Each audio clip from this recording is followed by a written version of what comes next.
Okay, welcome everyone. I know we've been chatting for 10 minutes straight, but welcome to our first personal development session on how to network. And essentially, what we have in store for today is first just talking about why is networking important? Because I feel like some people are like, this stuff is useless to me. So I just want to pitch why it's important to you. And on the note of pitch, we're going to talk about the elevator pitch. And if you do know what that is, please keep it a secret until I cue you to start talking about it. And then we'll dive into some key best practices for when you're actually networking. And I'm also going to provide you guys with some resources that you can access as a Ryerson student immediately to start practicing your networking skills. And then if we're all feeling it today, we can dive into a practice activity. I know like activities make people really grossed out, but if we're into it, we can totally do it. It's a safe space here. But without further ado, let's talk about why networking is important for students, which is all of us here, including myself. So first, I know this is super basic, but let's define networking. So for anybody that may not know, networking is the act of establishing, building, and retaining relationships, which is what you call your network, that can help your career or personal development. And as you guys grow your professional career, you want to actually be able to build your own personal network. And this network can consist of so many different types of people. First is your peers. So that could include people that you meet in your program, your courses, also the apprentice program. Like I could be your peer. And then we could talk about industry professionals that you meet at conferences or events. We could talk about potential employers that you want to work with. And so many more people can be in your network. Oh, there we go.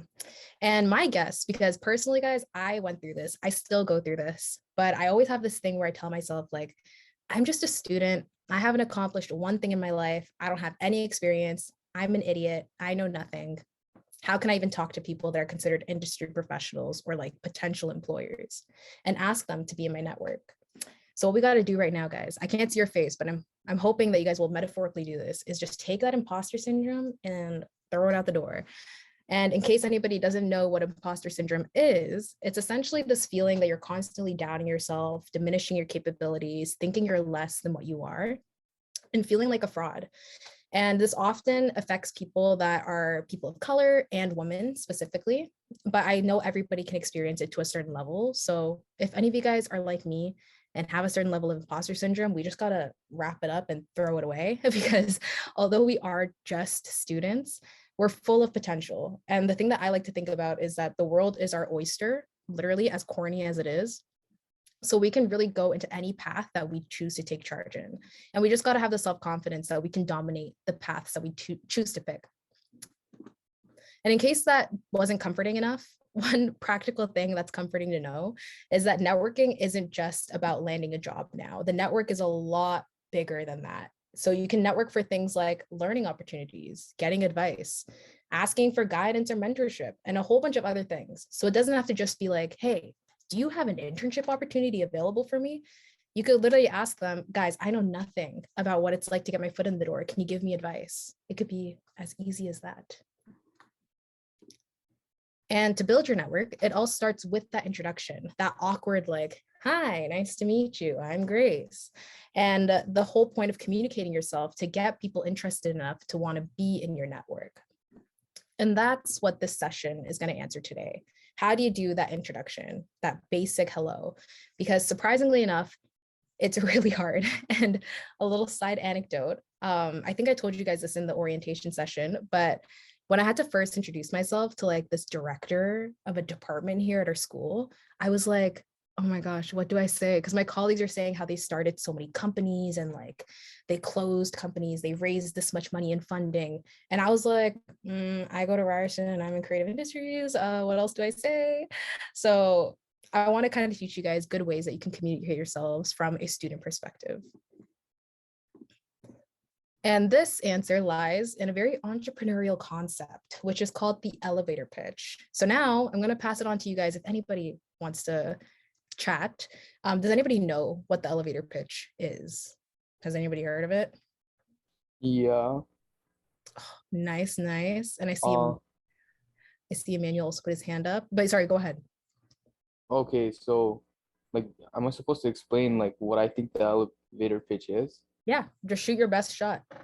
Um, you state your name, your I guess you could say like whatever your current position. So if you're a student, you'd say like I'm X student at X university doing Y degree, and you state like your experience, and then afterwards I guess you would state like your interests or related to your field of study or like whatever position you're applying to. Mhm. I feel like you low-key saw my slides or something. That is very suspicious. And does anybody else have anything else they want to add? The only other thing, because he basically added it all, is that an elevator pitch is supposed to last the amount of time that it takes for an elevator to get from the bottom floor to the top floor of a building. You guys, maybe I should be listening and you guys should be teaching me because, geez, we're all on the same page here. So essentially, to provide you guys a formal definition of an elevator pitch, it's essentially a brief description or overview of yourself. It could be your startup idea, your product, or if you're a founder, your company itself. And like Emmanuel said, it should take roughly the amount of time it takes to ride the elevator. So we could say like 30 seconds in our case.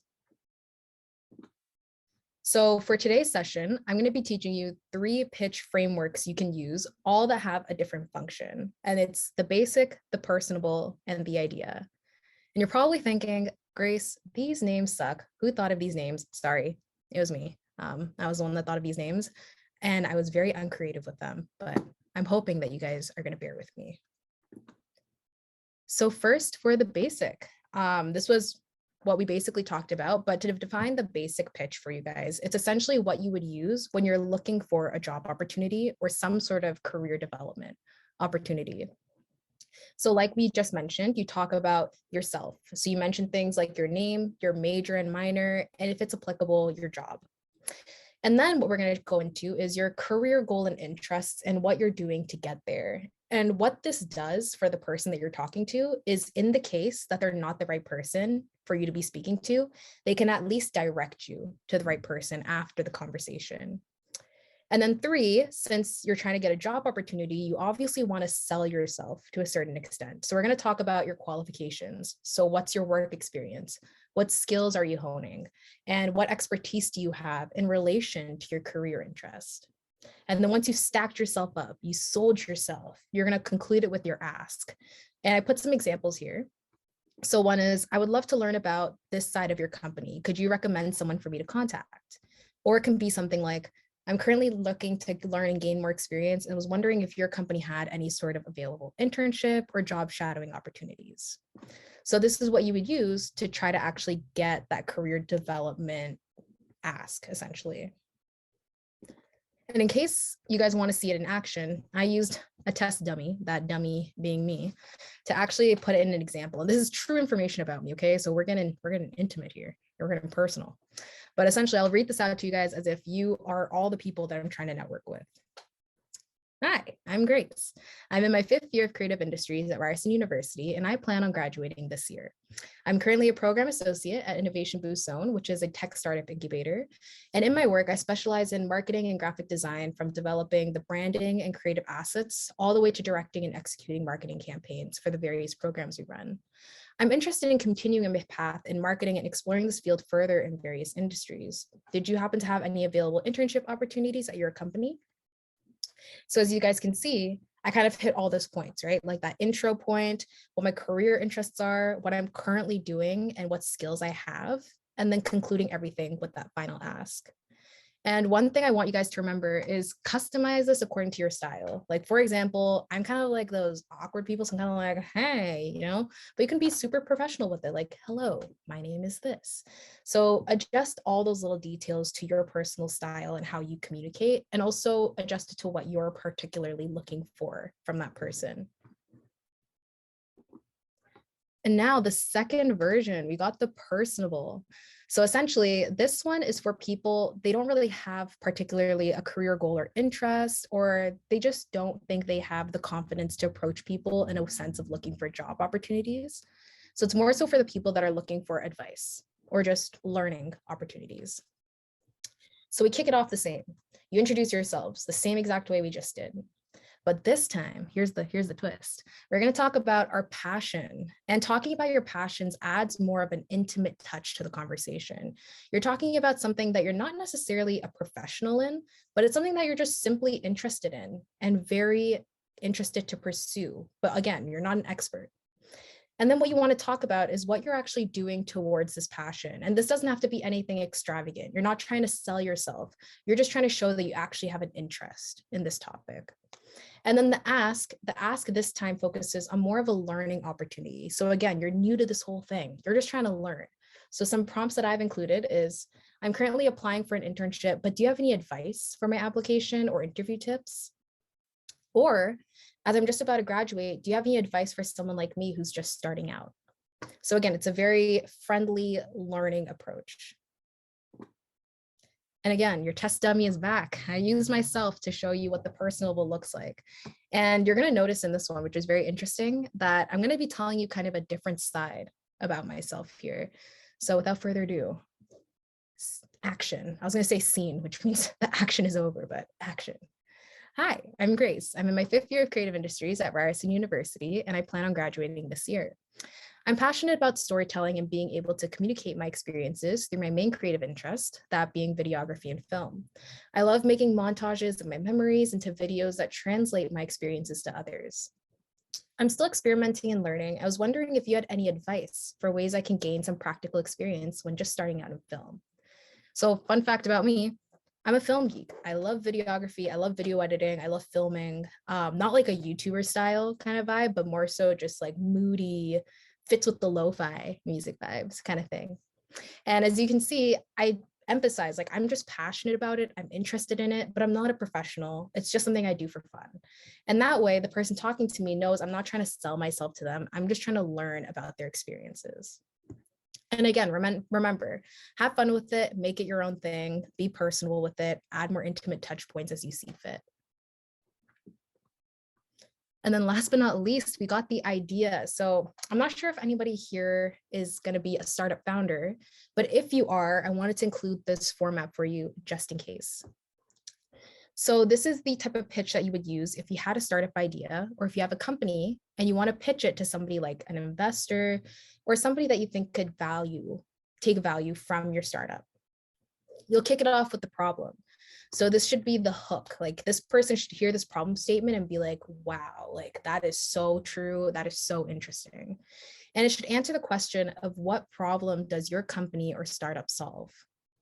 And then you'll dive into the solution.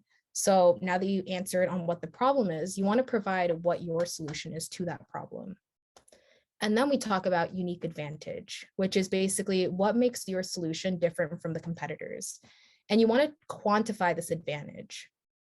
And I feel like some of us might be confused when I say quantify. So I just want to give you guys an example that you might personally relate to.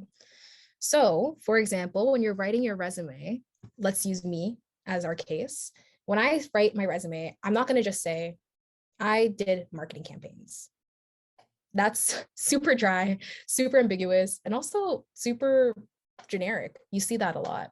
What I want to actually say is, I've executed X number of marketing campaigns that resulted in X number of impressions and increased our followers by an X amount of number. So you see how I'm adding all those statistics related and getting more granular into my advantage compared to my other competitors. It's the same exact concept for your startup. And then an optional thing you can add together is like, how can we work together? And this can be in a form of them funding your project. It can be in a form of them becoming a user of your product, and so on and so forth. So I hope this works. I want to show you guys a video example this time, switching it up, not using the test dummy anymore. And this is called Annecy Bra. I think I'm saying that right. And you'll see what they're about. And I hope that you can get the whole image from it. And I hope my audio sharing works. Let me just double check. Hold on, guys. Share sound. Yeah. Okay. Let me know if you can hear it. 50% of women are being ignored. Well, that's kind of rude. In North America, the average bra size is a 34 double D. But the mainstream lingerie stores only offer up to a 40 triple D. Meaning the other 50% of women that want to have a comfortable bra are just completely out of luck. No. At House of Honesty, we're not cool with that. So we designed the first bra of its kind that serves 100% of women. Nice. So I don't know if you guys noticed, but her name's actually Stefania. She's one of my coworkers at IPC, but she hit all the points. She hit the problem statement in a really impactful way, letting us know that there's this gap in the bra market. And she explains her solution in a very easy way for us users to understand. And then she concludes it. And she actually doesn't conclude it with an ask. Again, it's an optional thing. But if she wanted to, depending on the person, she could ask, do you want to try our product? Or would you like to invest in our company? So on and so forth. And one thing to remember, this is obviously, since it's a video format, it's way more dramatic than what you're going to do conversationally. Like, I'm not going to go up to Jasmine and be like, Jasmine, did you know this many people don't have bras? Like, that's not a good conversation starter. You're going to make it more flow nicely in real life, but this is a good example of all the points you want to hit. Let's talk about some important best practices. So the first best practice is changing your pitch depending on the setting. So although this is a general formula, a general format you can follow, it's not a one size fits all. You're not going to be able to stick this in every single person that you meet.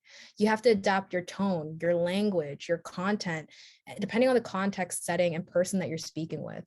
For example, when I'm with you guys, I feel like we're all just friends here, we're just hanging out. So I speak a little bit more casually. So if I did my self intro, I think I'd use a more casual tone, friendly tone, more personable vibes.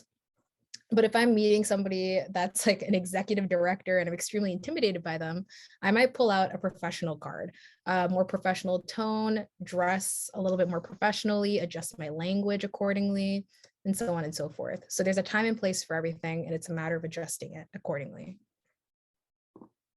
Second, assess who you're talking to. So if possible, like the lineup of the people that you're going to meet that day, try to research on them, research what their experience is, what their interests are, what their passions are. And that way you can customize your pitch according to them. It's always a lot more intimate and it makes them a lot more intrigued into the conversation when they have a particular attachment to the topic you're speaking towards. And then third is body language. So first you want to stand up tall and take space. I'm not that tall, so I can't take up too much space, but just show that you're confident with your stance. Second, maintain eye contact. I know I can't see anybody's eyes, but this is my way of maintaining eye contact by looking at your names. So just try to be confident, look at those people's eyes and just speak to them directly.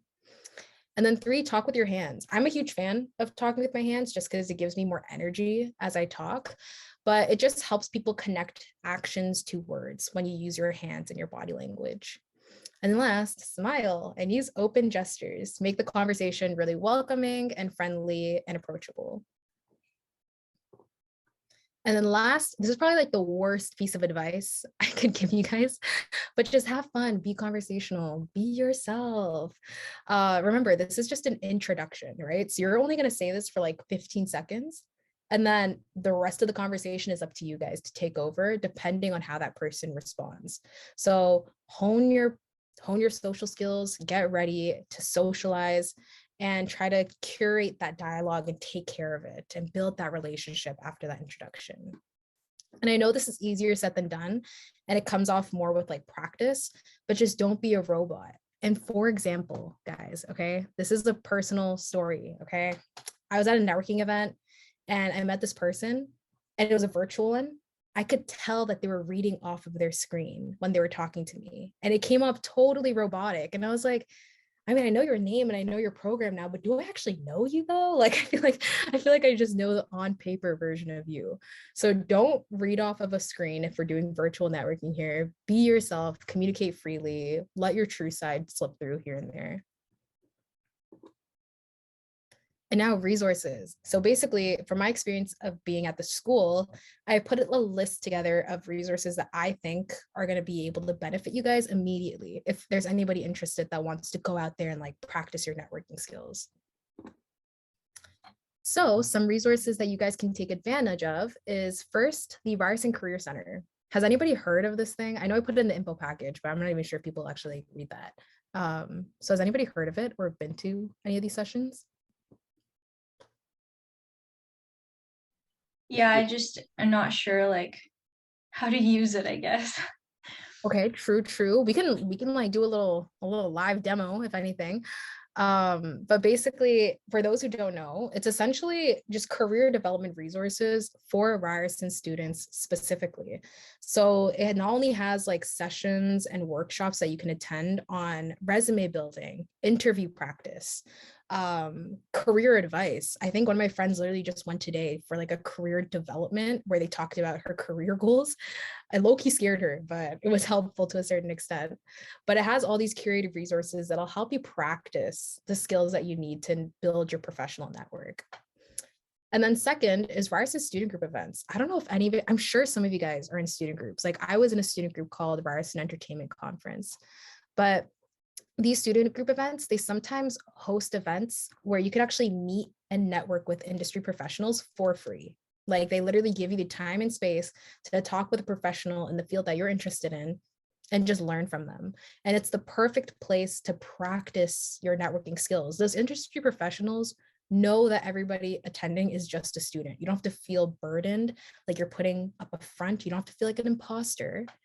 It's just the perfect moment for you to communicate as a student to these professionals and practice your social skills. And I know there's a lot at TRSM that offer those opportunities, but I'm sure there's other organizations across all the faculties that offer that as well. And then third is Eventbrite. I know a lot of people use it to like register for events in relation to Ryerson events, but I don't know if you guys have ever tried registering for outside of Ryerson. You could literally search up in their toolbar like conference or fireside chat and find a whole bunch of events in the relevant industries for you that are possibly free, possibly paid, depends on where you go. But Eventbrite is also a great tool. And then last but not least is your very own, the community that you're now a part of, the Innovation Boost Zone. We do have, ours aren't really like events like networking workshop, but they're more so opportunities like the apprentice program and the ACE program that we talked about today, where your networking experience is a lot more long-term. So sure, you're gonna have, for example, in this case, your main job is to accomplish the project that you're given, but in the Innovation Boost Zone apprentice program, you can also meet new people, like for example, in this call, and build your professional network. And while we're talking about this whole concept of like building your network within the apprentice program, one thing, I don't know if you guys like already felt this in your academic career, but you really don't know where your friends are going to go in your career. Okay. For example, when I was in first year, I met my best friend. His name is Edwin. And we were just friends. We got along really well, had the same humor code, and we're still friends to this day. He graduated. And I did not imagine he was going to be working at Adidas as a product launch specialist. You know what I mean? So I have somebody in my network that specializes in digital media and web design. And another friend of mine who I met back in third year, I met her through a student group. And I didn't imagine that she was going to be working at Bell Media in their development department, and so on and so forth. I didn't imagine myself to be working at a startup incubator. So you really don't know the people around you and what they're going to accomplish. So it's great to just meet people that you get along with and keeping them in your network. Because if you believe that they're a good person, I'm sure they're going to accomplish great things. So networking in your peers is extremely easy and extremely valuable.